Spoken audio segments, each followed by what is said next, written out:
Hi.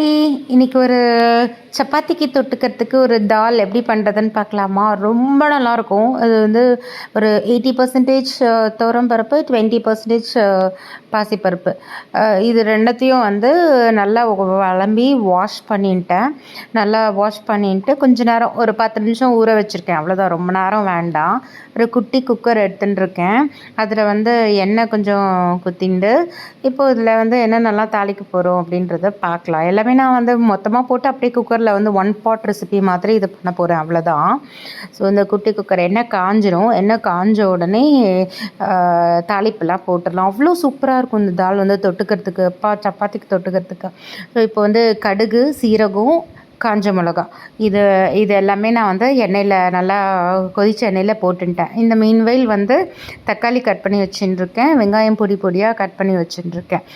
அதுக்கப்புறம் வந்து கொஞ்சோண்டு இஞ்சி கொஞ்சம் ஒரு சொட்டு தான் இஞ்சி, பூண்டு, பச்சை மிளகா இது 3த்தையும் வந்து சும்மா நல்லா நசுக்கின்றிருக்கேன். அந்த ஒரு கல்லூரில் நசுக்கின்றிருக்கேன். இல்லைனா நீங்கள் மிக்சிலையும் ஒரு சுற்றிக்கலாம். ஸோ ஏதோ கடுகு பொரிஞ்ச உடனே என்ன பண்ணியிருக்கேன், இந்த குட்டி குட்டியாக இந்த கட் பண்ண வெங்காயம் இருந்ததில்ல, அந்த வெங்காயத்தை உள்ளே போட்டு நல்லா வதக்கிண்டே இருக்கும்போதே வந்து அந்த இஞ்சி, பூண்டு, பச்சை மிளகா அந்த கல்லூரில் இடித்து வச்சுட்டுருக்கேன்ல, அந்த வெங்காயத்தோடு சேர்த்துட்டு நல்லா இதை வதக்கிக்க வேண்டியது. அந்த பச்சை வாசனை, இந்த இஞ்சி பூண்டு எல்லாம் போட்டிருக்கோம்ல, இந்த பச்சை வாசனை போகிறதுக்கு நல்லா வதக்கிக்கணும். இந்த வெங்காயம் இந்த கடுகு சீரகத்தோடு சேர்ந்து எல்லாம் வதங்கிடுத்து. இப்போ தக்காளியும் போட்டுன்ட்டேன். ஸோ இது நல்லா குழஞ்சு நல்லா வதக்கணும். அப்போ தான் நல்லாயிருக்கும். இல்லைனா வந்து இந்த பருப்போடு வந்து என்ன தான் வெந்திருந்தால் கூட அது தனித்தனியாக நிற்கும். ஸோ இது கொஞ்சம் நல்லா வெந்து தொக்கு ஃபார்மில் வந்ததுக்கப்புறம் நம்ம எல்லாம் சேர்க்க ஆரம்பிச்சிடலாம். ஸோ இப்போ ஓரளவு நல்லா வெந்துடுது. ஸோ இந்த டைமில் வந்து கொஞ்சமாக மஞ்சப்பொடி சேர்த்துட்டுருக்கேன். பருப்பு வேக வைக்கும்போது நான் தனியாலாம் நம்ம பருப்பு வேக வைக்கல இல்லையா? ஸோ இதுலேயே மஞ்சப்பொடி வந்து பருப்புக்கும் சேர்த்து தான் போட போகிறோம். ஸோ மஞ்சப்பொடி போட்டுண்டாச்சு.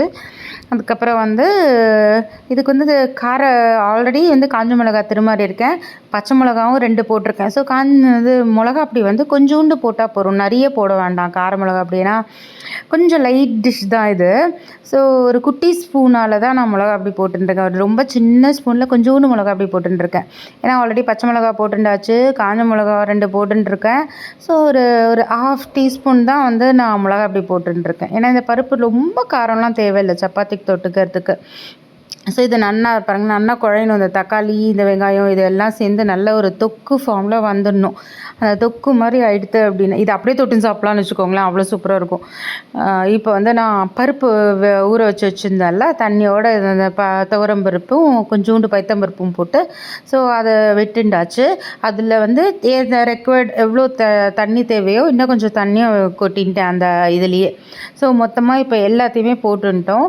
இப்போ வந்து அவ்வளோதான், குக்கரை மூடி ஒரு விசில் போட்டு அவ்வளோதான், அடுப்பை பற்ற வச்சுட்டோம் அப்படின்னா நல்லா அது வெந்து எடுத்துரும். ஒரு 3 விசில் வச்சாலே என் குக்கர் நல்லா வெந்துடும், இந்த குட்டி குக்கர். இப்போ பார்த்தீங்களா எவ்வளோ நல்லா மசிஞ்சிருக்கு. ஏன்னா இது வந்து வெறும் துவரம்பருப்பு போடுறத விட கொஞ்சோண்டு பைத்தம்பருப்பு போடுறது வந்து நல்லா மசிஞ்சிரும் எல்லாம் ஒன்றா சேர்ந்து.